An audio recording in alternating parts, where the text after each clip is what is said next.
Hey, Cascade Hoops Talk. Kam Osborn, double overtime win here at Danny Miles Court. Yes, sir. That's a war. Just talk about the game before I ask you anything. I don't know, man. The last 10 minutes, 2 overtimes, that's just a blur. You don't remember much from it, especially when you're in the game. But, man, that was a war. They're a great rebounding team. 2 overtime game against anybody, that's a war. So. Yeah, it is. So you face now 2 of the best offensive rebounding teams in the country, 2 weekends in a row. Yeah. One, you come close over College of Idaho. Tonight, you're able to survive.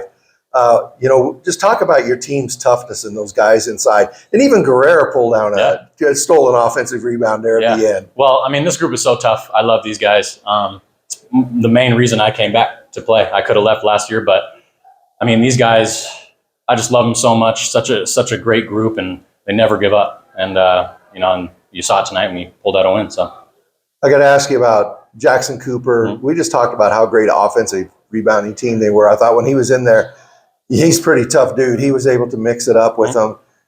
He's getting better and better at getting his own shot. Yeah. Talked about Cooper and what he's turned into. How much he means to the team. As good as he is, he's still so young. And we were just talking about that. Yeah. And we talked about him last year, and I told you, 2-3 years from now, watch out.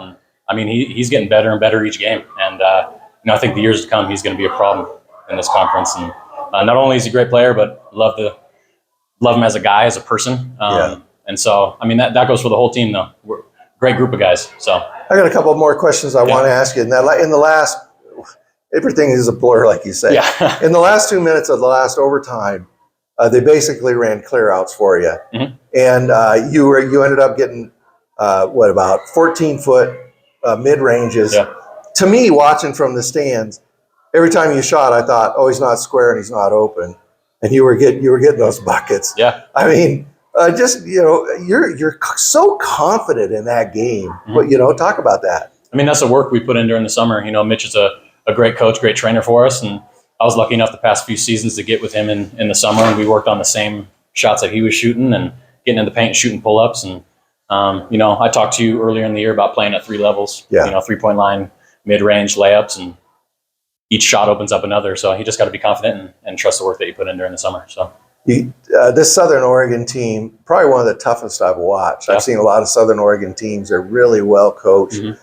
They're just tough as nails, aren't they? Yeah. No, you punch, they punch back, and you saw it. We went to double overtime, so you can't argue with that. So yeah, you had them by 10 at one point near the end of regulation. Mm-hmm. They were able to come back. They're a great team.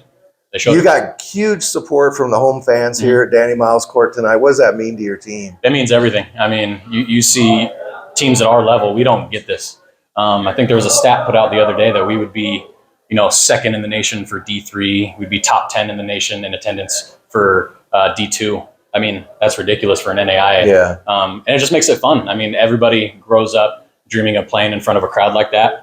And so, being able to have a double OT thriller in front of that many screaming fans, it's unbelievable. Well, congratulations on this one. Back up to the Valley next weekend. Yes, that's always a war, too. Yep. But congratulations. Big win. Thanks a lot, Kam. Thank you.